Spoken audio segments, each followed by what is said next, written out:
তো বাংলাদেশে সেই জিনিস যত ভালো তার নকল বের হয় তাড়াতাড়ি। পীর তো ভালো, এই পোতাসিয়ায় যে পীর এসেছিলেন, কি নাম জানো? শাহ মখদুম রহমতুল্লাহ আলাইহি।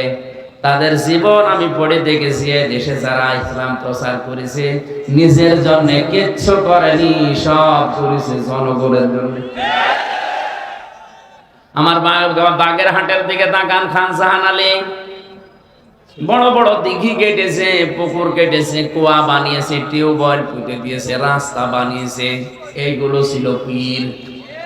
চট্টগ্রামের মরহুম আব্দুল জব্বার নিজের একটা কুড়ে ঘরও নেই, অথচ নবীজির ঘর, মাদ্রাসা বানিয়েছে কয়েক তালা। 1 থেকে কামিল পর্যন্ত সেখানে পড়ানো হয়। লক্ষ লক্ষ ছেলে মেয়েরা, উনি মারণের পরে যে হাজার হাজার লক্ষ লক্ষ ছেলে মেয়েরা দিন সেখানে শিখছে। নবজি বলেন মরণের পরে মানুষের সব আমল বন্ধ হয়ে যায়, কিন্তু 3টা আমল জারি থাকে তার ভেতরে। যদি দিন আপনি রেখে যান, দিনের শিক্ষা, ওই শিক্ষাটা যত মানুষ দুনিয়ায় নেবে, আপনি কবরে বসে বসে সওয়াব পেতেই থাকবেন। মাওলানা রাশেদুল ভাই যে মাদ্রাসা বানিয়েছে, আসার সময় দেখেছি উনি হয়তো মারা যাবে 50 বছর পর। এখান থেকে যত মানুষ দিন শিখবে, আলেম হবে, কিয়ামত পর্যন্ত মাওলানা সাহেব কবরে সওয়াব পেতেই থাকবে। আজকে কোরআনের আর এক পাখি বিদায় নিয়েছে, আল্লামা লুৎফর রহমান লক্ষ্মীপুরের। বাংলাদেশ সহ আন্তর্জাতিক স্কলার যারা আছে তার ভেতরে তিনি একজন। বহু ভাষায় সারা বিশ্বে কোরআন প্রচার করেছে, হাজার হাজার আলেমদের অভিভাবক। আজকে মারা গেল, কত মানুষ তার দ্বারা কোরআনের আলো পেয়েছে। উনি মারা যাওয়ার পরেই কবরে দিয়ে দেবেন, কিয়ামত পর্যন্ত এই আলো ছড়াতেই থাকবে।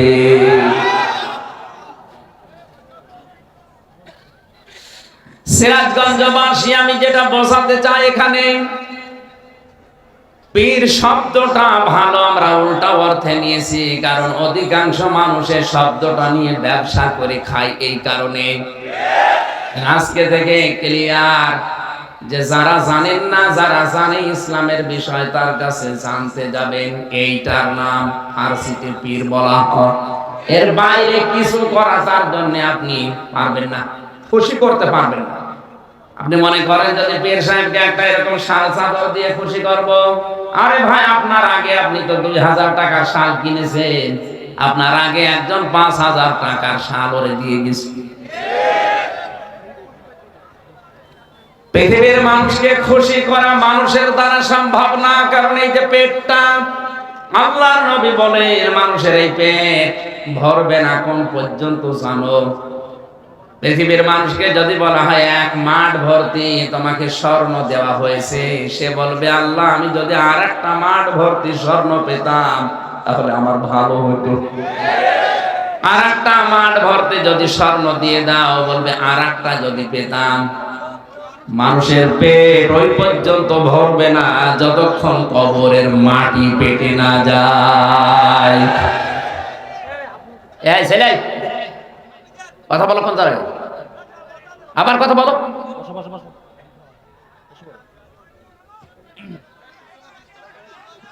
কথা বলতে হবে না ভাই, না দেখতে পারলেও চুপ থাকে।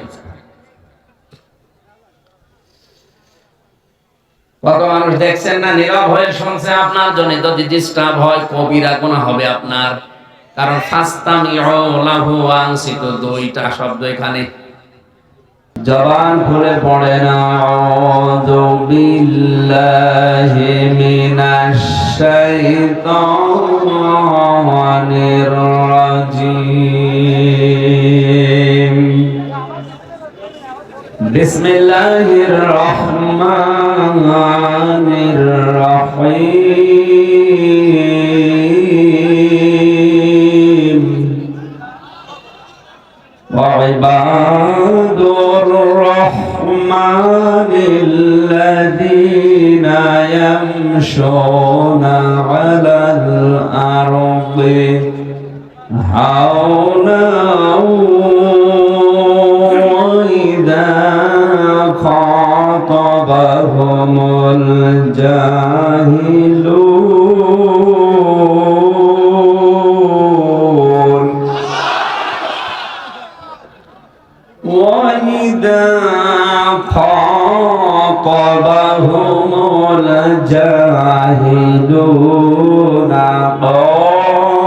قالوا سلاما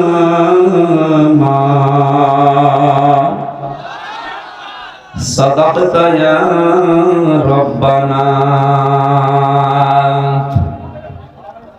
وقال تعالى في آية أخرى إن عدة الشهور عند الله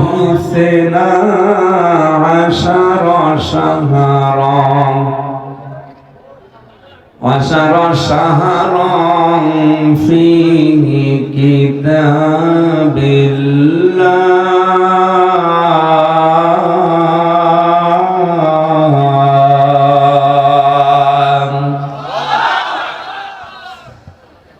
وما زادهم إلا إيمانا وتسليما اللهم صل على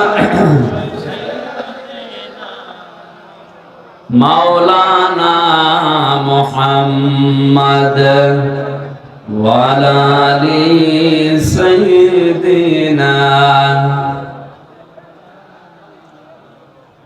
কত ব্যথা কত ভাবে সয়েছ যে তুমি তোমারি খুনে লাল তায়েফের ভূমি ফেরেশতা এসে যায় ধ্বংসের হুকুম লৌহ মাখা মোহাম্মদ প্রাণেতে হাসরাত হে আল্লাহ ক্ষমা করো এ তায়েফে বাসী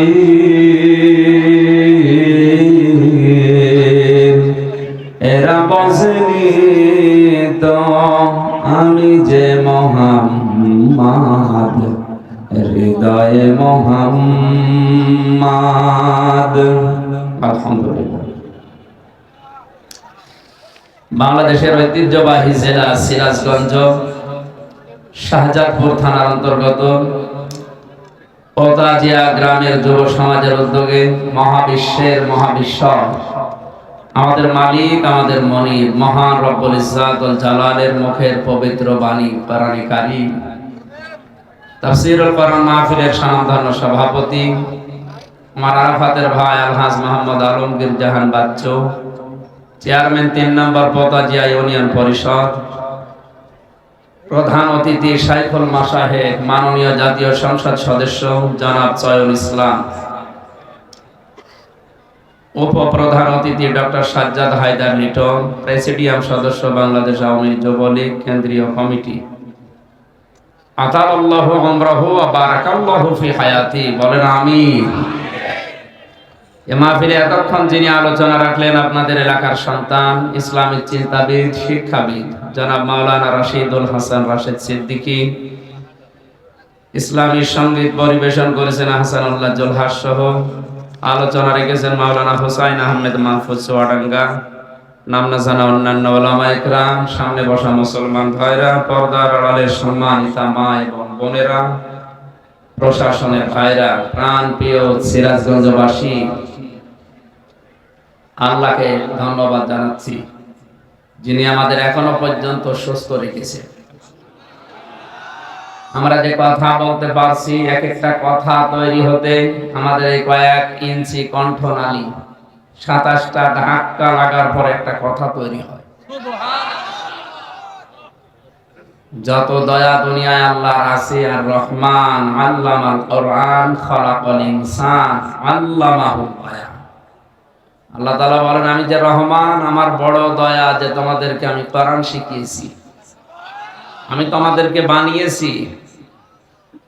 এই যে খালাকাল ইনসান থেকে প্রমাণ হয়, আজ যারা বাংলাদেশে আদম থেকে মানুষের সন্তান এটা বিশ্বাস না করে বানর থেকে মানুষ এসেছে এই থিওরি প্রতিষ্ঠিত করতে চায়, ওরা আল্লাহর কোরআনের আয়াত অনুযায়ী কাফির।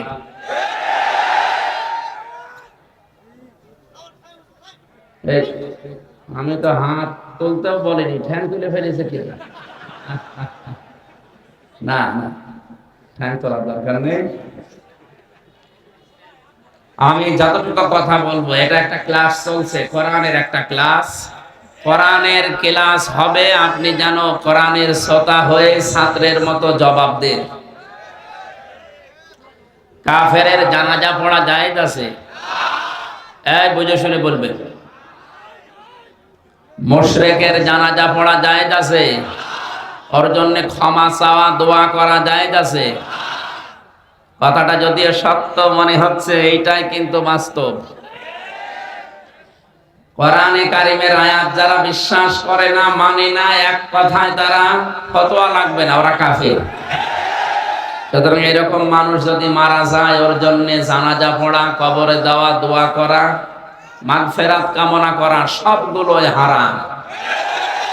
কোন হারাম কাজ আপনি করবেন জেনে শুনে, সামনে যদি এরকম একটা কিছু দেখাতে পারে যে প্রকাশ্য যারা কুফরি করছে কোরআনের সাথে, এ মানুষগুলোর আর জানাজা মুসলমানদের কবরে দেওয়া হবে না, এদের জন্য 50 না 50,000 গরু জবাই করলেও সব চলে যাবে।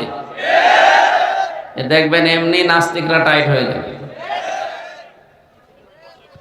মানুষ বানিয়েছেন আল্লাহ নিজে।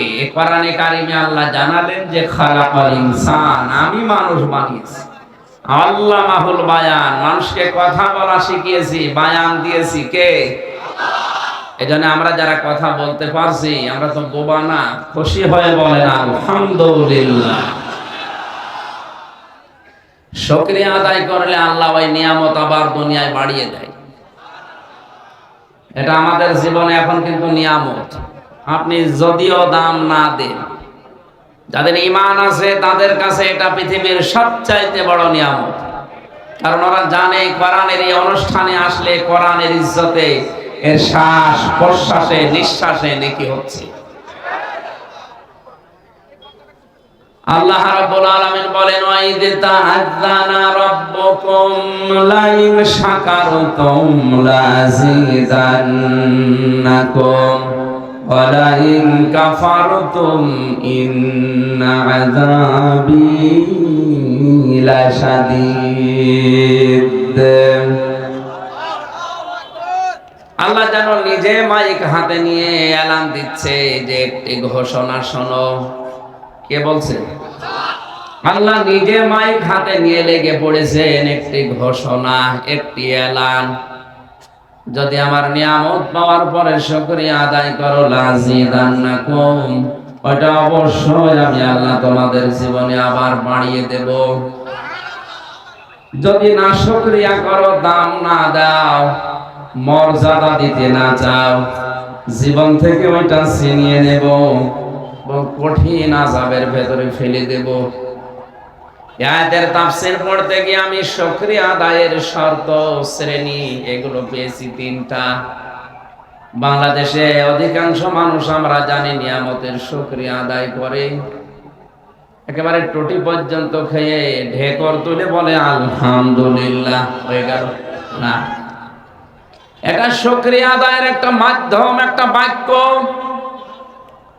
মুফাসসির লিখেছেন, কেউ যদি কোনো নিয়ামতের শুকরিয়া আদায় করতে চায়, তাকে 3টা বিষয় মানা লাগবে। কয়টা? 1 নাম্বার, আপনাকে মুখে স্বীকার করা লাগবে যে এটা নিয়ামত। এটা কি? নিয়ামত। 2 নাম্বারে আপনার অন্তরে এটা আনন্দ লাগা লাগবে, শান্তি পাবেন আপনি অন্তরে। 3 নাম্বারে যে কথাগুলো ওই নিয়ামতের মাধ্যমে শুনবেন, ওইটা তার মালিকের মর্জি মতো খরচ করা লাগবে। আমি আগেই বলেছি, এটা কিন্তু ক্লাস চলছে। এই যে 3টা বিষয় বললাম, নিয়ামতের শুকরিয়া কি করে আদায় করতে হয়, এটা বুঝেছেন কিনা? আসতে বলেন, এটা বুঝেছেন? এইভাবে শুকরিয়া আদায় করতে। তাহলে আজকের নিয়ামতের শুকরিয়া আদায় 1 নম্বরে আমরা মুখে স্বীকার করছি, প্রশংসা আদায় করে আলহামদুলিল্লাহ। 2 নম্বরে এটা আমাদের মনের ভেতরে, দেখেন যাদের ঈমান আছে তাদের আনন্দ লাগছে। ইন্নামাল মুমিনুনা আল্লাযীনা ইযা যুকিরাল্লাহু ওয়াজিলাত কুলুবুহুম ওয়া ইযা তুলিয়াত আলাইহিম আয়াতুহু যাদাতুহুম ঈমানা। আল্লাহ পাক বলেন, সত্যিকারের ঈমানদার তো তারা যাদের সামনে আমি আল্লাহর নাম উচ্চারণ হলে তাদের অন্তরাত্মা কেঁপে ওঠে, আর তাদের সামনে আমার কোরআনে কারীম থেকে যখন বোঝানো হয়, তেলাওয়াত করা হয়, যদি ঈমান থাকে ওই ঈমান আরো বেড়ে যায়। ঈমান আরো বেড়ে যায় কথা কার? Must be. আজকে এখানে ঈমানদার যদি এসে থাকেন আপনি, অবশ্যই আপনার ঈমান বাড়বে। আর যদি ঈমান না থাকে, কি বাড়বে? নবীজি একবার আবু জেহেলের সামনেও পড়েছিলেন, আবু বকরের সামনেও পড়েছিলেন। দুইজনের নামের আগে আবু আছে। এক আবু কোরআন শোনার পরে তার ঈমান বেড়ে গেছে, আর এক আবু কোরআন শোনার পরে ঈমান বাড়ে নাই, শয়তানি বেড়ে গেছে। এখানে আপনি বসবেন আবু জেহেলের মতো মন নিয়ে না, আবু বকরের। আল্লাহ পাক আমাদেরকে আবু বকরের সাথে যেন কবুল করেন, বলেন আমিন। 3 নম্বরে নিয়ামতের শর্ত কি পেয়েছি? শুধুমাত্র অন্তরে আপনার আনন্দ লাগবে, শান্তি লাগবে তা না। এখান থেকে যে কথাগুলো আজকে ডেলিভারি দেওয়া হবে কোরআনে কারীমের আলোকে, এই কথাগুলো আপনারা প্র্যাকটিক্যাল লাইফে আল্লাহর মর্জি মতো মিলাবেন। কথা বলেন না কেন? আজকের আমার আলোচনার বিষয় আল্লাহর বান্দা কারা। আমরা সবাই দাবি করছি আমি কি আল্লাহর বান্দা? না না। আপনার ভেতরে যদি 12টা গুণ না থাকে, আপনি আকাশ দিয়ে উড়ে যেতে পারেন, আপনি আল্লাহর বান্দা হতে পারেন কি? আল্লাহ পাক তার জান্নাত বানিয়েছে কিন্তু গরু ছাগলের জন্য না, তার বান্দাদের জন্য।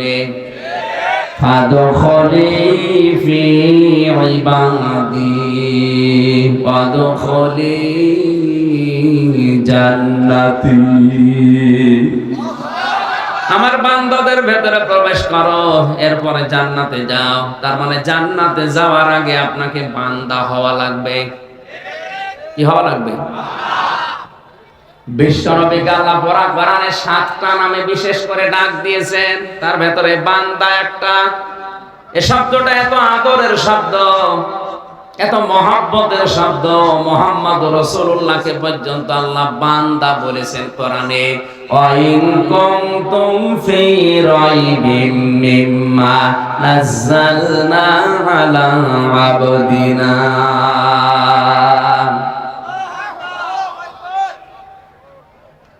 সিরাজগঞ্জবাসী, আজ বাংলাদেশ, ভারত, পাকিস্তানে কত মানুষ বুঝে না বুঝে বিভিন্ন পীরের বান্দা বা গোলাম দাবি করে। এলাকায় পীর আছে কিনা আমি জানি না, অত জোরে বলো দরকার। পীর কি খারাপ জিনিস? পীর মানে উস্তাদ, শিক্ষক, মুআল্লিম। আপনি যেটা ইসলামের জানেন না, যারা জানে তার কাছে জেনে নেবেন, এইটাই পীর। কি এর বাইরে কিচ্ছু নেই। তার দরবারে যাওয়া লাগবে, গরু ছাগল নিয়ে পা টেপা লাগবে, এগুলো সব ওদের বানানো। বাংলায় বলছি, পীর মানে উস্তাদ, শিক্ষক, মুআল্লিম, টিচার। ফাসআলু আহলাদ যিকরি ইন কুনতুম লা তা'লামুন। কোরআনে আল্লাহ আয়াতটা 2 বার দিয়েছেন। যারা জানে না তাদের উচিত যারা জানে তাদের কাছে যেন জেনে নেয়। এইটা আরবিতে, এটা ফার্সিতে পীর বলে, আরবিতে বলে মুআল্লিম, ইংরেজিতে বলে টিচার, বাংলায় আমরা শিক্ষক বলি। এ বাংলাটা বুঝেছেন কিনা? পীর কি বাংলা শব্দ? কি ফার্সি? বলেন বলেন। ইংরেজি টিচার, আরবি মুআল্লিম, বাংলা এই যে শিক্ষক, এইটাও তো পীর। কি কথা বলেন? ওই যে ডক্টর সাহেব, ওইটাও পীর। যারা জানেন না ওনার কাছেও বিষয়টা জেনে নেবেন, এইটাই পীর। এতটুকু পীরের শেষ। তো বাংলাদেশে সেই জিনিস যত ভালো তার নকল বের হয় তাড়াতাড়ি। পীর তো ভালো, এই পতাশিয়ায় যে পীর এসেছিলেন, কি নাম জানো? শাহ মখদুম রহমতুল্লাহ আলাইহি। তাদের জীবন আমি পড়ে দেখেছি। দেশে যারা ইসলাম প্রচার করেছে নিজের জন্য কিচ্ছু করেনি, সব করেছে জনগণের জন্য। আমার বাগেরহাটের দিকে তাকান, খান জাহান আলী বড় বড় দিঘি কেটেছে, পুকুর কেটেছে, কুয়া বানিয়েছে, টিউবওয়েল পুঁতে দিয়েছে, রাস্তা বানিয়েছে। এইগুলো ছিল পীর। চট্টগ্রামের মরহুম আব্দুল জব্বার নিজের একটা কুড়ে ঘর নেই, অথচ নবীজির ঘর, মাদ্রাসা বানিয়েছে কয়েক তালা। 1 থেকে কামিল পর্যন্ত সেখানে পড়ানো হয়। লক্ষ লক্ষ ছেলে মেয়েরা, উনি মারণের পরে যে হাজার হাজার লক্ষ লক্ষ ছেলে মেয়েরা দিন সেখানে শিখছে। নবজি বলেন মরণের পরে মানুষের সব আমল বন্ধ হয়ে যায়, কিন্তু 3টা আমল জারি থাকে তার ভেতরে। যদি দিন আপনি রেখে যান, দিনের শিক্ষা, ওই শিক্ষাটা যত মানুষ দুনিয়ায় নেবে, আপনি কবরে বসে বসে সওয়াব পেতেই থাকবেন। মাওলানা রাশেদুল ভাই যে মাদ্রাসা বানিয়েছে, আসার সময় দেখেছি উনি হয়তো মারা যাবে 50 বছর পর। এখান থেকে যত মানুষ দিন শিখবে, আলেম হবে, কিয়ামত পর্যন্ত মাওলানা সাহেব কবরে সওয়াব পেতেই থাকবে। আজকে কোরআনের আর এক পাখি বিদায় নিয়েছে, আল্লামা লুৎফর রহমান লক্ষ্মীপুরের। বাংলাদেশ সহ আন্তর্জাতিক স্কলার যারা আছে তার ভেতরে তিনি একজন। বহু ভাষায় সারা বিশ্বে কোরআন প্রচার করেছে, হাজার হাজার আলেমদের অভিভাবক। আজকে মারা গেল, কত মানুষ তার দ্বারা কোরআনের আলো পেয়েছে। উনি মারা যাওয়ার পরেই কবরে দিয়ে দেবেন, কিয়ামত পর্যন্ত এই আলো ছড়াতেই থাকবে।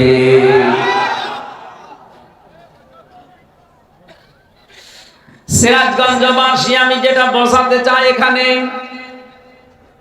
পীর শব্দটা ভালো আমরা উল্টা অর্থে নিয়েছি, কারণ অধিকাংশ মানুষের শব্দটা নিয়ে ব্যবসা করে খায়। এই কারণে আজকে থেকে ক্লিয়ার যে যারা জানেন না, যারা জানে ইসলামের বিষয়, তার কাছে জানতে যাবেন। এইটার নাম ফার্সিতে পীর বলা হয়। এর বাইরে কিছু করা তার জন্য আপনি পারবেন না, খুশি করতে পারবেন না। আপনি মনে করেন যদি পীর সাহেবকে একটা এরকম শাল চাদর দিয়ে খুশি করব, আরে ভাই আপনার আগে আপনি তো 2000 টাকার শাল কিনেছেন, আপনার আগে একজন 5000 টাকার শাল ওরে দিয়ে গেছে। পৃথিবীর মানুষকে খুশি করা মানুষের দ্বারা সম্ভব না, কারণ এই যে পেটটা, আল্লাহর নবী বলেন মানুষের এই পেট ভরবে না কোন পর্যন্ত জানো? পৃথিবীর মানুষকে যদি বলা হয় 1 মাঠ ভর্তি তোমাকে স্বর্ণ দেওয়া হয়েছে, সে বলবে আল্লাহ আমি যদি আরেকটা মাঠ ভর্তি স্বর্ণ পেতাম তাহলে আমার ভালো হতো। আরেকটা মাঠ ভর্তি যদি স্বর্ণ দিয়ে দাও, বলবে আরেকটা যদি পেতাম। মানুষের পেট ওই পর্যন্ত ভরবে না যতক্ষণ কবরের মাটি পেটে না যায়। এই ছেলে কথা বলো, কোন জায়গায় আবার কথা বলো।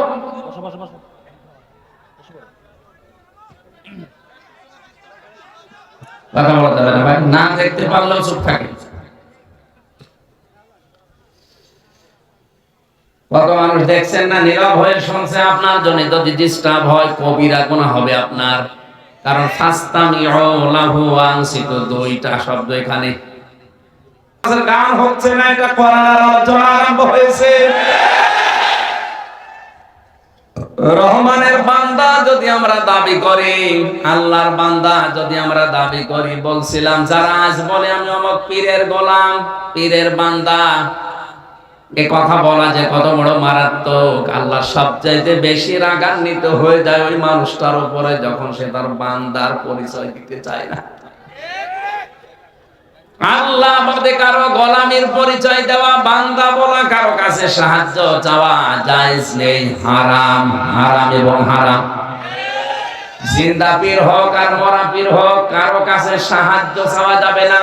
সাহায্যের একমাত্র জায়গা আল্লাহ। এমনকি কেউ যদি বলে ইয়া রাসূলুল্লাহ আমারে সাহায্য করেন, কবিরা গুনাহ হবে। আপনি নামাজে কেবলই বলে আসলেন ইয়্যাকা না'বুদু ওয়া ইয়্যাকা নাস্তাঈন। শব্দটা কিন্তু না'বুদু ওয়া ইয়্যাকা এভাবে ছিল। ফেল ফাইল মফল এভাবে শব্দ সাজানো হয় আরবি গ্রামারে। আল্লাহ আগে ইয়্যাকা দিয়ে দিয়েছেন, মফলকে আগে এনে মুকদ্দাম করে জানিয়েছেন।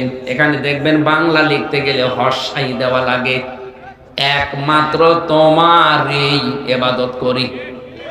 সুবহানাল্লাহ বলতে পারেন না? এই গ্যারান্টি দিয়ে যখন জানলেন একমাত্র তোমারই ইবাদত করি, এরপরে আপনি যদি কোনো পীরের কাছে মরা হোক জিন্দা হোক সাহায্য চান, আল্লাহ এত রাগান্বিত হন। এখন যদি এখান থেকে বাড়ি যেয়ে দেখেন আপনার স্ত্রীর কাছে কেউ শুয়ে আছে, কিছু করেনি, এমনি শুয়ে আছে, আপনার ভালো লাগবে? আপনার যেমন রাগ হবে আল্লাহ পাক ঠিক ওই রকম রেগে যায় বান্দা যখন তাকে বাদ দিয়ে অন্য কারো কাছে সাহায্য চায়।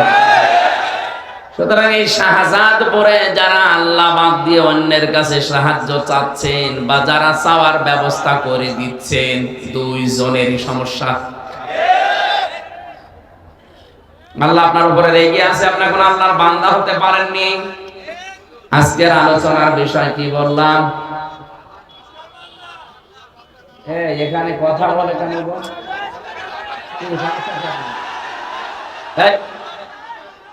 এখানে হয় বসেন না চলে যান।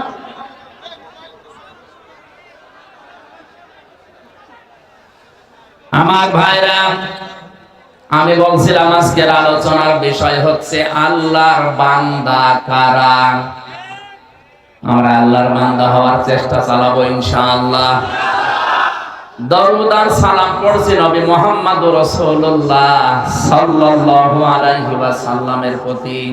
এখানে একটা তথ্য আছে, আলেমরা আছে না, আলেমদেরকে বলছে এবার ওয়াল্লাযী আরসালা রাসূলাহু বিল হুদা ওয়া দীনিল হক লিইয়ুযহিরাহু আলাদ-দীনি কুল্লিহি ওয়া কাফা বিল্লাহি শাহীদা। এতদিন যেভাবে শুনেছেন না, নতুন ভাবে তাফসীর করছি, ভালোভাবে শুনবেন। আল্লাহ পাক বলেন তিনি সে আল্লাহ যিনি তার রাসূলকে সত্য দিন সহকারে দুনিয়ায় পাঠিয়েছেন শুধু খেলা করার জন্য। বলেন কোরআনে স্পষ্ট আয়াত এটা, তিনি সেই আল্লাহ যিনি তার রাসূলকে পাঠিয়েছেন সত্য দিন সহকারে। কেন পাঠালেন? লিইয়ুযহিরাহু, একটাই উদ্দেশ্য, তিনি যেন জাহির করেন। কি করেন?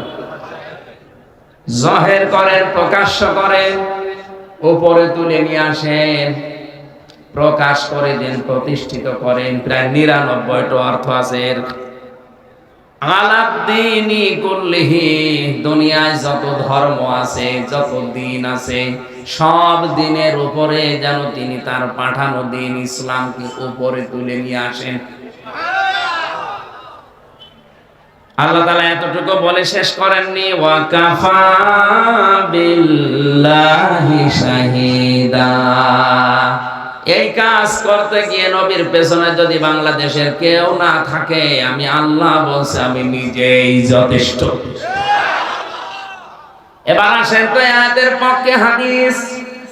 মান ক্বারাল কুরআনা ফাস্তাযহারাহু ফাহাল্লা হালালাহু ওয়া হাররামা হারামাহু আদখালাহুল্লাহুল জান্নাহ ওয়া শাফাআহু ফি আশারাতিন মিন আহলি বাইতিহি কুল্লুহুম ক্বাদ ওয়াজাবাত লাহুন নার। তিরমিজি শরীফের হাদিস। নবীজি বলেন যে ব্যক্তি কোরআন পড়ে আরে কোরআনকে ইজহার করার চেষ্টা করে, মান ক্বারাল কুরআনা ফাস্তাযহারাহু, ওই যে কোরআনে লিইয়ুযহিরাহু, এখানে ফাস্তাযহারাহু শব্দের মাত্রা কিন্তু একই। তাহলে ইজহার শব্দের অর্থ বললাম প্রকাশ করা, প্রচার করা, দাঁড় করানো, প্রতিষ্ঠিত করা। এই পৃথিবীতে যারা কোরআন পড়ে আর কোরআনকে যারা দাঁড় করানোর জন্য চেষ্টা চালায়, প্রতিষ্ঠা করার জন্য যারা চেষ্টা চালায়, ফাহাল্লা হালালাহু, এর হালালকে হালাল হিসাবে মেনে নেয়, একটি বারের জন্য চিন্তা আসে না যে কোরআনে কারীম আল্লাহ প্রকাশ করার জন্য বলার পরে হালালের কথা কেন বললেন? কারণ আল্লাহ জানে ভালো করে এই পৃথিবীতে কোরআন যদি প্রতিষ্ঠিত না হয়, কায়েম না হয়, এমন এমন হালাল জিনিস আছে যে এই সমাজে মানা সম্ভব না। এদেশে অনেক হালাল কাজ আছে, আপনি ইচ্ছা করলেও মানতে পারবেন না। মেয়েকে বিয়ে দেওয়া সরকারি যে নিয়ম আছে, 18 বছর, আর ছেলের কত, এ বয়সের আগে যদি আপনি বিয়ে দেন, নিশ্চিত আপনার মামলা খাবেন, ধরা খাবেন, জেলে যাবেন। কথা বলেন না কেন? কোরআনের সাথে আয়াতের কোন এই নিয়মের কোন মিল আছে? অথচ এই দেশের আইন সরকারি আইন, আপনি মানতে বাধ্য। ইসলাম যদি থাকতো এই আইন মানতে আমরা বাধ্য থাকতাম না। কোরআনের হালাল বিষয়গুলো আমরা এখন মানতে পারবো না, কারণ কোরআন কায়েম নেই।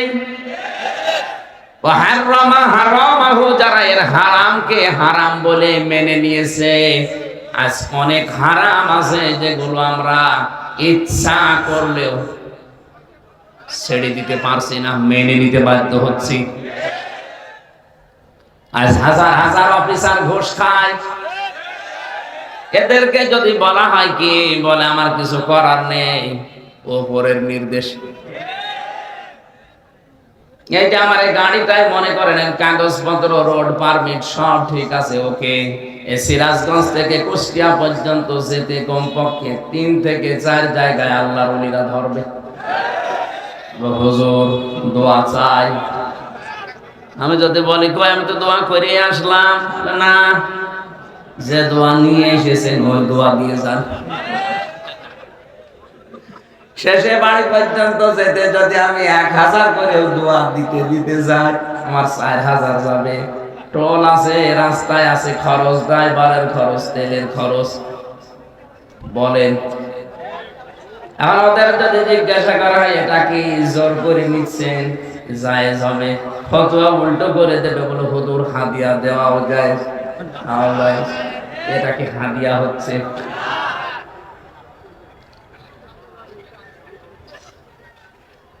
এক সাহাবীকে নবীজি ইয়ামেন দেশে পাঠাচ্ছিলেন, মুআজ ইবনে, হাদিয়া দফা ওই পর্যন্ত গ্রহণ করতে পারবা যতক্ষণ ওটা হাদিয়া থাকে, কিন্তু ওটা যদি ঘোষের পর্যায়ে পড়ে যায় তখন আর ওটা নিতে পারবা না।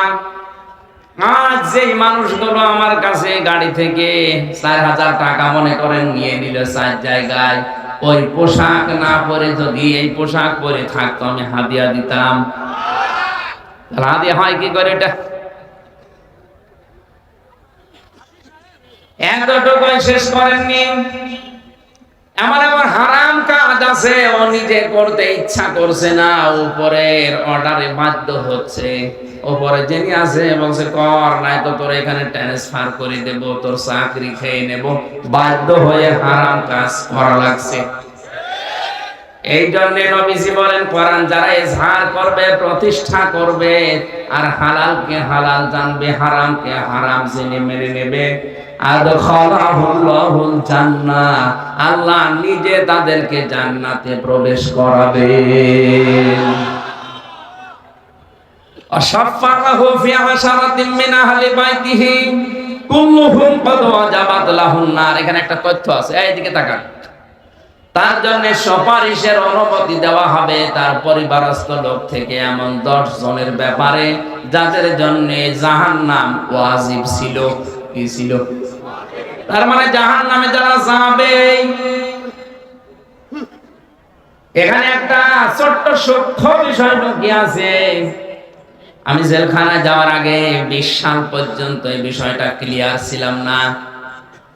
জেলে যাওয়ার পরে আমার অনেক আলেমের সাথে পরিচয় হয়েছে, বিশেষ করে মাওলানা মামুনুল হক, মাওলানা শাখাওয়াত হোসেন রাজি, এই সমস্ত আলেমদের কাছে বসে বসে যে বিষয়টা আমি পেয়েছি। আমি এতদিন পর্যন্ত যেখানে লেখাপড়া করেছি, যে সার্কেলে, ওখানে এরকম ভাবে জানতাম যে কবিরা গুনাহ করে যদি কেউ তওবা না করে মারা যায়, ওই লোকটা জাহান্নামে গেলে মহান আল্লাহ ওকে আর বের করে দেবে না। কিন্তু মাওলানা মামুনুল হকের সাথে মাওলানা সাখাওয়াত হোসেন রাজীর সাথে বহুদিন, প্রায় 2 বছর 8 মাস আমরা পাশাপাশি এই বিষয়টা নিয়ে প্রায় 15-20 দিন একাধারে আমরা আলোচনা করে ক্লিয়ার আমার কনসেপ্ট এসেছে। কোন মানুষ যদি শিরিক আর কুফর করে কেউ যদি মারা যায়, ওই লোকটার জন্য বিনা হিসাবে বিনা বিচারে জাহান্নাম, ওর জন্য আর কিছু নেই। কিন্তু কোন মানুষের যদি ঈমান থাকে আর ওই মানুষটা যদি এই দুনিয়াতে গুনাহ করে, সে কবিরা গুনাহ হতে পারে, সগীরা গুনাহ হতে পারে, তওবা করার সময় যদি না পায় আর যদি বাগী না হয়, এই মানুষটা যদি জাহান্নামে আল্লাহ দিয়েও দেয় কোনো কারণে, ঈমান যদি থেকে থাকে, মহান আল্লাহ তাকে যে কোনো দিন আবার বের করে নিয়ে হাউজে কাউসারের পানি থেকে গোসল করে আবার জান্নাতে দিয়ে দেবে। কিন্তু এখানে সূক্ষ্ম বিষয়টা কি? আপনার ঈমান যদি থাকে, কি থাকে? আজ বাস্তবতায় তো বাংলাদেশের দিকে আমি তাকিয়ে দেখি, ঈমান থাকার মতো অনেকেরই অনেক বিষয় নেই। আমরা জানি এখানে যারা বসে আছেন যে ওযু করলে ওযু ভেঙে যায় 7টা কারণে, নামাজ পড়লে নামাজ ভেঙে যায় 19টা কারণে, হজ করলে হজও ভেঙে যায় 5টা কারণে, রোজা করলে রোজাও ভেঙে যায় 2টা কারণে, আমল বা কাজ করলে কাজও ভেঙে যায়, নষ্ট হয়ে যায় 2টা কারণে। এগুলো জানেন কিনা? তাহলে ঈমান যদি আপনি আনেন, ঈমানও ভেঙে যায় 10টা কারণে। ওই 10টা কারণ যদি কারো ভেতরে থাকে আর ও লোকটা যদি বলে না আমার ঈমান আছে, আল্লাহর কসম আপনি তো মুশরিক, আপনি তো কুফরি করি, আপনার ঈমান শেষ হয়ে গেছে। আপনি আর আবু জেহেল এখন সমান। আবু জেহেল যেমন জান্নাতে যাবে না, আপনিও যাবেন না। এখন যদি বলেন কি আবু জেহেলের মতো অত খারাপ আমি, আরে ভাই ও বিশ্বাস করতো আল্লাহ একজন আছে। কি বেশি বললাম না? ও বিশ্বাস করতো আল্লাহ একজন আছে। এই জন্য কাবার চত্বরে গিলাফ ধরে বদরে যাওয়ার আগে বলেছিল, মালিক তুমি আছো আমি জানি, মুহাম্মদের বিরুদ্ধে যুদ্ধে যাচ্ছে বদরে, সত্যের পক্ষে যে আছে তাদেরকে তুমি বিজয় দিও। ওর দোয়া কবুল হয়ে গেছে। আল্লাহ একজন আছে, যদি বিশ্বাস না করবে, কোন কারণে আল্লাহর ঘর কাবা শরীফেরও দায়িত্বে থাকবে বলেন? এমনকি এই গিলাফ ধরে বলেছিল তুমি আছো আমি জানি। তোর কাজ ছিল, মুশরিক ছিল, শিরিক করতো, ও নিজেকে টিকিয়ে রাখার জন্য শিরিক করেছে বেশি এ দুনিয়ায়। এই জন্য লোকটা যারা শিরিক করে আমরা তাদেরকে মুশরিক বলি। কি বলি? আরো জোরে। মুশরিকের জন্য জান্নাত না জাহান্নাম? এটা যে জাহান্নামে যাবে তার প্রমাণ নবীজি নিজে দোয়া করেছিলেন তার আপন চাচা আবু তালিবের জন্য। চাচা মুশরিক, এই জন্য আল্লাহ দোয়া ফেরত দিয়েছে। এটা জানেন কিনা? তাহলে এখান থেকে প্রমাণ পাওয়া যায়, ওয়ালাইন সাআলতাহুম মান খালাকাস সামাওয়াতি ওয়াল আরদা লা ইয়াকুলুন্নাল্লাহ। কোরআন আয়াতটা কয়েক জায়গায় আল্লাহ জানিয়েছেন। হে নবী, ওদেরকে যদি জিজ্ঞাসা করেন আকাশ আর জমিন কে বানিয়েছে, ওরা গ্যারান্টি দিয়ে লা ইয়াকুলুন্নাল্লাহ, লামে তাকিদ নুনে সাকিলা, গ্যারান্টি দিয়ে বলবে আল্লাহ বানিয়েছে। তাহলে আল্লাহ একজন আছে, কথা আবু জেহেলও বিশ্বাস। বলেন। কিন্তু এই বিশ্বাসের সাথে সাথেও শিরিক করতো। আল্লাহ একজন আছে, কিন্তু ওনার সাথে আরো অনেক শক্তি আছে, এই বিশ্বাস করার কারণেও মুশরিক। আমাদের দেশে অনেক মুসলমান আল্লাহ একজন আছে বলে, পাশাপাশি অন্য কেউ আছে এরকম বিশ্বাসও করে। এখানে যারা শিরিক করবে তার 1 নম্বরে ঈমান নষ্ট হয়ে যাবে, 2 নম্বরে যারা কুফরি করবে তাদের ঈমান নষ্ট হয়ে যাবে, 3 নম্বরে যারা নেফাক করবে, মুনাফিক যারা সব ধর্মকে সমান মনে করবে। এটা তাফসীর থেকে আমি একটা উদাহরণ লিখেছি। যারা সব ধর্মকে সমান মনে করে ওর ঈমান নষ্ট হয়ে যায়, এ দেশে নেই। এখন যদি বলেন হুজুর এই কথা বলার দরকার নেই, আপনি ঘটনা বলেন, সাপের কাহিনী বলেন, বলবো? আমি তো আসল কথা বলছি। আপনি আর কোনদিন জাহান্নাম থেকে বের হতে পারবেন না যদি এই 10টা থাকে। জীবনের মতো যাবেন, এই শেষ, কোনদিন আর পারবেন না। আর যদি এই 10টার কোনটাই না থাকে, আপনি কোনো না কোনদিন যাবেন, আবার একদিন বের হবেন। এই জন্য তো আপনাকে বাঁচার জন্য বলছি, আমি আপনার শত্রু না, আমি আপনার বন্ধু। 5 নম্বরে নবী ছাড়া যারা অন্যের আদর্শকে ভালো মনে করে, এ বাংলাদেশে নেই। এরা আবার জান্নাতে যাওয়ার আশা করে বসে আছে। ওই ভালো করে শুনেন, 4 নম্বরে নবী ছাড়া যারা অন্য কাউকে আদর্শ হিসাবে ভালো মনে করে,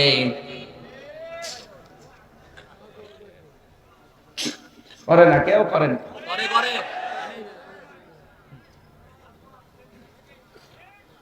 আজ টক শোতে বসে বসে নবীর বিরুদ্ধে কথা বলে, তো ওর কাছে নবীর আদর্শ যদি ভালো হতো কি করে বলতো? 5 নম্বরে যে মানুষগুলো আল্লাহর বিধানকে নিয়ে কটাক্ষ করে, আজ প্রকাশ্য কটাক্ষ করছে, তাহলে আল্লাহর বিধান নিয়ে কটাক্ষ করলো, ঈমান আছে না গেছে? ওটা কি আর ঈমানদার আছে না বেঈমান? ওই বেঈমান যদি জান্নাতে যায়, জাহান্নামে যায়, আর বের হবে? তাহলে এরে এখনই সতর্ক করা লাগবে না? এখন থামা লাগবে না? 6 নম্বরে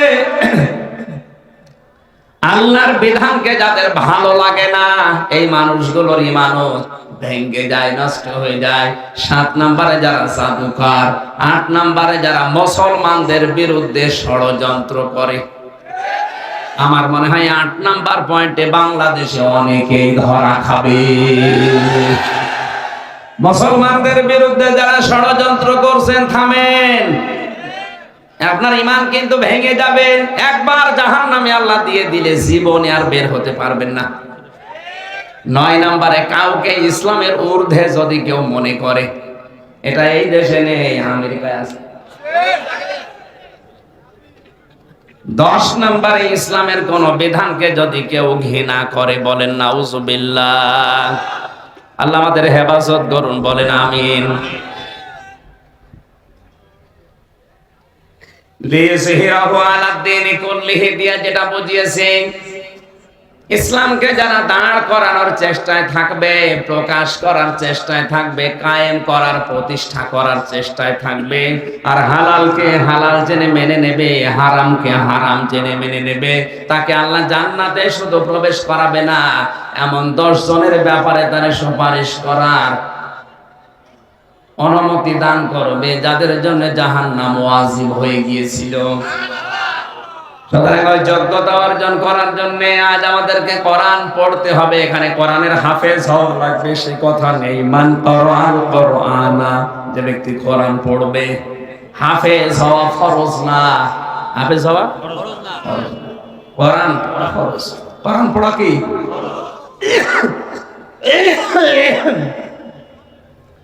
আবহমান কাল থেকে এই দেশে যারা আল্লাহর ওলিরা শুনলাম, শাহ মকদুম থেকে শুরু করে, শাহজাহান থেকে শুরু করে, খান জাহান থেকে, এই শাহজালাল থেকে শুরু করে যত আল্লাহর ওলি এই দেশে এসেছে, তাদের জীবনীগুলো আমাদের সিলেবাসে আছে, আমরা পড়েছি।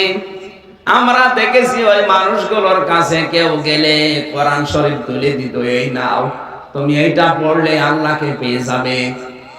এখন তাদের উত্তরসূরি যারা দাবি করে, দেখবেন এই মানুষগুলোর কাছে গেলে আগে কোরআন তুলে দেয় না, আগে জিকির দেয়। কান খাড়া করে শোনেন সিরাজগঞ্জের মানুষেরা, এলাকায় যদি 50 জন পীর সাহেব থাকে, ওইটাই হক পীর, ওইটাই হক্কানি দরবার, সেখানে গেলে আগে কোরআন শরীফ তুলে দেয়। আর যেখানে গেলে শুধু হো হো, ওটা ভণ্ড। কারণ হো হো বলে কোনো জিকির নেই। কথা বলে না কেন? এরা নাকি থানাতে, টিওন অফিসে, এসপি অফিসে আমার নামে চিঠি দিয়েছে যে আমরা আল্লাহর ওলি, আমরা পীর, আমাদের নামে উনি বলে, আরে আপনি কিসের পীর? আপনার দরবারে কোরআন থাকবে। শাহজালালের কাছে কেউ গেলে আগে কোরআন তুলে দিত। কথা বলেন না? এই যে শাহ মাকদুম এখানে যিনি পতাশিয়া এসে পতা পুঁতেছিলেন, ইট নাকি গেড়েছিলেন, ওনার জীবনী পড়ে দেখেছে। আমি জানতাম না যে এই জেলায় সেটা। ওনার কাছে কেউ গেলে উনি কোরআন আগে তুলে দিত, এই নেন, এইটা পড়লে আল্লাহকে পেয়ে যাবেন। পরিষ্কার ভাষায় বলছি, বাংলাদেশে 48,000-এর উপরে এখন পীর। 48,000-এর ভেতরে হাতে গোনা কয়েকটা বাদ দিলে অধিকাংশ গুলোই ভণ্ডামিতে লিপ্ত। এমনকি কাফের পর্যন্ত হয়ে গেছে। সাতক্ষীরার খাজা মঈনুদ্দিন সিদ্দিকী নাম শোনেননি? মাওলানা খাজা মঈনুদ্দিন সিদ্দিকী সাতক্ষীরা, শ্রদ্ধাভাজন বড় ভাই, উনিও এক পীরের সন্তান। উনি প্রকাশ্য মাহফিলে ঘোষণা দিয়েছে আমার বাবাও কাফের হয়ে গেছে। কারণ কাজ করে কুফরি, কথা বলে কুফরি। ওনাকে নাকি বলেছিল যে তুই আমার ছেলে, আমার দরবারটার 12টা বাজাবি। বলেছে বাবা আপনি আমাকে কোরআন পড়িয়েছেন কেন? কোরআন পড়িয়ে দেখে আপনার এই দরবার টিকে না। এটা না আবার বলছি, এই দেশে যারা পীর সাহেব আছেন, সেখানে গেলে আগে কোরআন তুলে দেয়। মরহুম মাওলানা আব্দুল জব্বার চট্টগ্রামের মতো, সারসিনার পীরের মতো যে কোরআন শরীফ নেন, এটা ভালো করে বোঝেন। 1 বছর সময় দিলাম, মুরিদ হয়েছো, পুরাটা মাতৃভাষা একবার পড়ে আসো, দেখো তোমার জীবন এমনিতেই পাল্টিয়ে যাবে। আপনি যদি এটা পুরাটা নাই পড়েন, এর হালাল কি করে জানবেন, হারাম কি করে জানবেন? এজন্য কোরআন পড়া ফরজ, হাফেজ হওয়া ফরজ না। এ পুরা এলাকার ভেতরে 5 জন হাফেজ থাকলে যথেষ্ট, কিন্তু কোরআন 5 জন পড়লে হবে না। এখানে 5 লাখ মানুষ থাকে, এই থানায় 2 থানা মিলে 5 লাখ মানুষকে কোরআন পড়া লাগবে। কোরআন পড়া কি বলেন? কেমন ফরজ? নামাজের মতো। নামাজও হবে না যদি কোরআন না পড়েন। নামাজের যে 19টা নামাজ ভাঙার কারণ আছে, আর 1 নাম্বার কারণ কোরআন অশুদ্ধ পড়া। এজন্য আহ্বান জানাচ্ছি, যারা এসেছেন এখান থেকে সিদ্ধান্ত নিয়ে যান, মরণের 8 দিন হলেও আমি কোরআন পড়া শিখে মরব। শুধু শিখবো না, আমি বসবো, যেভাবেই হোক আমি বসবো। কথা বলেন, চেষ্টা চালান। যদি আপনি এভাবে পড়তে পড়তে নাও পড়তে পারেন, যদি আলিফ বা তা সা পড়তে পড়তেই মারা যান, 50 বছর লাগুক, অসুবিধা নেই। আপনি তালেবে ইলম হয়ে যাচ্ছেন, আর তালেবে ইলম মরে গেলে কোনো হিসাব নেই। সুবহানাল্লাহ বলতে পারবেন? অনেকে বলে হুজুর দোয়া করেন ছেলে যেন আব্দুল কাদের জিলানী হয়। এমনি হবে? রাশিদুল ইসলাম যে মাদ্রাসা বানিয়েছে, ওই রকম মাদ্রাসায় আব্দুল কাদের জিলানীকে তার মা নিয়ে গেছে। ওস্তাদ ডাক দিয়ে বলছে বাবা বলো আলিফ। আব্দুল কাদের জিলানী বলছে হুজুর আলিফের মানে কি? হ্যাঁ, আলিফের মানে আমি জানি না। যে জিনিসের মানে হয় না, অর্থ হয় না, ও জিনিস পড়ি আমি করবো কি? পড়বো না। ওস্তাদ বলে বাবাজি তুমি কি জানো আলিফের মানে? বলে হ্যাঁ, আমি মায়ের কাছ থেকে শুনেছি। কি শুনেছো বলো দেখি। হযরতে আব্দুল কাদের জিলানী তিনি শুরু করলেন, আল্লাহু লা ইলাহা ইল্লাহুল হাইয়ুল কাইয়্যুম লা তা'খুযুহু সিনাতুন ওয়ালা নাওম। একটা একটা করে আল্লাহর পরিচয় দিলেন 10টা। কয়টা? এই আয়াতের ভেতরে আল্লাহর 10টা ক্ষমতার কথা আছে। ফরজ নামাজের পরে কেউ যদি আয়াত পড়ে, আয়াতুল কুরসি যেটা আমরা বলি, এর ভেতরে আল্লাহর 10টা ক্ষমতার কথা বলা আছে। কোন মানুষ যদি ওই অনুযায়ী তার প্র্যাকটিক্যাল লাইফ চালায়, মরণের পরে কোনো বাধা নেই জান্নাতে যাওয়ার, শুধু একটাই রাস্তা খোলা আছে, মরবে জান্নাত পেয়ে যাবে। কিন্তু 10টা আবার মানা লাগবে। আব্দুল কাদের জিলানী 10টার পরিচয় দিলেন আয়াতুল কুরসি তেলাওয়াত করে। উস্তাদ কাঁদতে কাঁদতে বেহুশ হয়ে গেছে। হোশ ফেরার পরে মাকে ডাক দিয়ে বলছে, মা আপনার এই ছেলে মনে হয় কোনো জায়গায় পড়িয়েছেন, এখন নিয়ে এসেছেন আমার কাছে পরীক্ষা করার জন্য। মা বলছে কই কাউ কোনো জায়গায় তো এর দেয়নি, এই প্রথম আপনার কাছে নিয়ে আসলাম। ওস্তাদ বলে মা গো আপনার এই ছেলের তো পুরা কোরআনের প্রায় 18 পারা মুখস্থ আছে। মা আমার কান্না আরম্ভ করলেন। ওস্তাদ বলে মা আপনি কাঁদেন কেন? আপনার তো খুশির বিষয়, আপনার তো আনন্দ লাগার কথা যে এতটুকু বয়স, এই বয়সে আপনার ছেলে কোরআনে কারিমের 18 পারা মুখস্থ করে ফেলেছে, তা অর্থ সহ ব্যাখ্যা করতে পারে। মা ডাক দিয়ে বলে ওস্তাদ আমার আফসোস লাগে এই কারণে, আমার এই সন্তানটা যখন পেটে ছিল প্রতিনিয়ত আমি কোরআনে কারিমের প্রায় 18 পারা পর্যন্ত পড়তাম। আমি কোরআনের হাফেজা না, আমি 18 পারার হাফেজা। আমি প্রতিনিয়ত কোরআন পড়েছি পেটে রাখা অবস্থায়। এ সন্তান জন্ম নেওয়ার পরে এর পাশে বসিয়ে বসিয়ে ফজর নামাজ পড়ে আমি কোরআন পড়তাম। ও শুয়ে শুয়ে আমার মুখের দিকে তাকিয়ে আমারে আব্দুল কাদের মুখ মিলাতো। আমার আফসোস হচ্ছে এই কারণে, আমি যদি আরেকটু কষ্ট করে আর 12 পারা পড়ে পুরা কোরআনটাই মুখস্থ করে প্রতিনিয়ত পড়তে পারতাম, আমার এই ছেলে আব্দুল কাদের এতটুকু বয়সে কোরআনের হাফেজ হয়ে যেত। আব্দুল কাদের জেলানী এমনি তৈরি হয়। এরপরেও তিনি মাকে মাঝে মাঝে বলতেন মা তুমি সত্যি করে বলো দেখি আমাকে পেটে রাখা অবস্থায় কোনো হারাম কাজ করেছো নাকি? মা আশ্চর্য হয়ে বলে কি বলিস? বলে হ্যাঁ আমি বলতাম না, আমি যা পড়ি আমার মনে থাকতে চাই না, অবশ্যই তুমি আমাকে পেটে রাখা অবস্থায় কোনো হারাম কাজ করেছো। মা বলে বাবারে তোরে পেটে রাখা অবস্থায় কোনো হারাম কাজ করেছি বলে আমার মনে হয় না, তবে একটা কথা আমার মনে আছে, আমার পেটের ভেতরে তোর বয়স যখন 9 মাস, 6 মাস, ওই সময় আমি তোর নানির বাড়িতে ছিলাম। উঠানের উপরে আসার নাড়ি দেয়, শোকাতে দেয় রোদে, ওটা শোকাতে দিয়েছে কে জানো, আমি খেয়ে ফেলেছিলাম। কারণ সন্তান পেটে রাখা অবস্থায় মানুষের ত্বকের দিকে ঝোঁক বেশি হয়। আমি হয়তো তুলে খেয়ে ফেলেছি, মনে করলাম তোর নানির। পরবর্তীতে খোঁজ নিলাম না, এটা পাশের বাড়ির একজন রোদে শোকাতে দিয়ে গেছে। বাবা আব্দুল কাদের, মানুষের জিনিস আমি না বলে খেয়েছি তোকে পেটে রাখা অবস্থায়, এই কারণেই মনে হয় তোর পড়া মনে থাকে না। সিরাজগঞ্জের মা বোনেরা, সন্তান পেটে রাখা অবস্থায় মানুষের জিনিস না বলে খেয়ে এই প্রভাব যদি সন্তানের মেধার উপরে পড়ে, এই কারণে যদি লেখাপড়া মনে থাকতে না চায়, আমাদেরকে যারা পেটে নিয়েছো কত কিছু না বলে খেয়ে তোমরা হজম করে ফেলো। আব্দুল কাদের জেলানী এমনি খালি দোয়া করলে আসবে, পেট ঠিক করা লাগবে।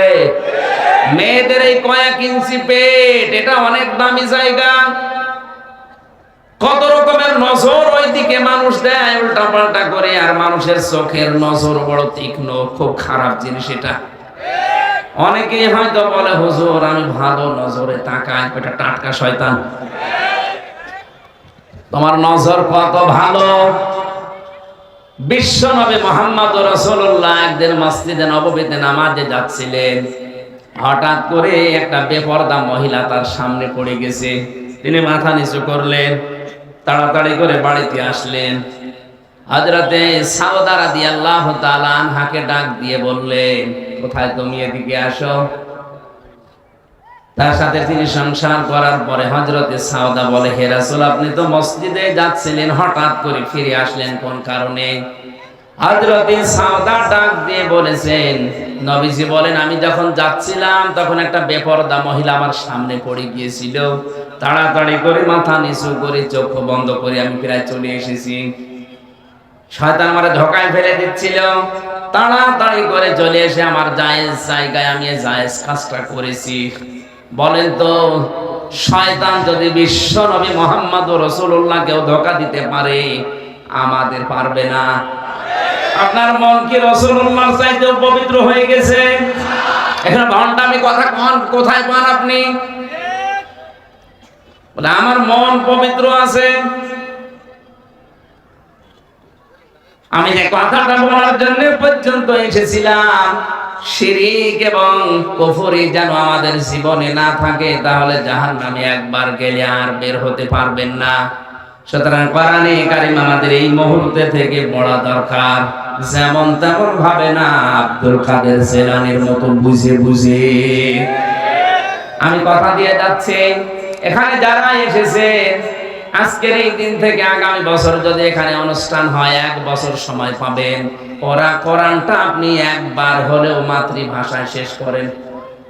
আমি প্রায় 75 বারের উপরে শেষ করেছি, আমার তো আয়ত্ত হয়ে গেছে ইনশাআল্লাহ। আপনি পড়েন একবার, দেখবেন আপনাকে দিয়ে এলাকায় যারা শিরক আর বেদাত করাতে পারবে না। কারণ এটা আলো, এটা কি সূরা ফুরকান আমি পড়েছি একটা মাত্র আয়াত। ফুরকান মানে পার্থক্যকারী সত্য মিথ্যাকে। এলাকায় যারা সত্য মিথ্যাকে মিশ্রণ করে ফেলে, আপনি কোরআন কারীম পড়লে পার্থক্য করে ফেলবেন। কোরআনের আরেক নাম আছে কোরআন আয-যিকির। কোরআনের নাম কি? এর আরেক নাম আছে আল কিতাব, এর আরেক নাম আছে শিফা। 53টা নাম আমি কোরআনের পেয়েছি, প্রতিটি নামের ভেতরে সিগনিফিকেন্স আছে, একটা ভাব, সুন্দর একটা জিনিস লুকিয়ে আছে। কিতাব বলা হয় কোরআনকে কেন? আমি এখানে একটা সূক্ষ্ম তথ্য বের করেছি, ভালো করে শুনেন, আছেন তো আপনারা? কোরআনে কারীমকে কিতাব বলা হয় এই কারণে, পৃথিবীতে একটাই কিতাব আছে, তার নাম আল কোরআন।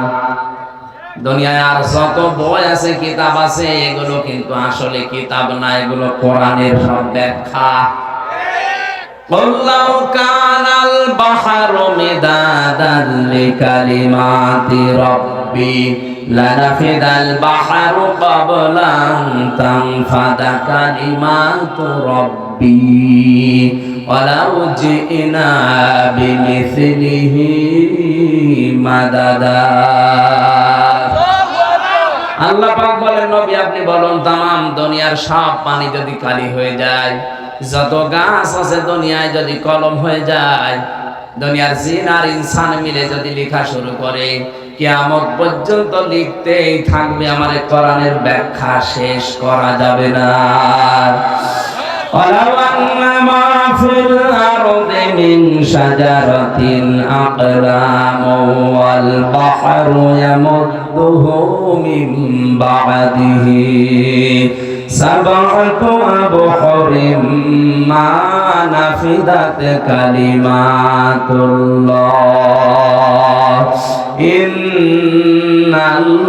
ইন্নাল্লাহা আজিজুন হাকীম।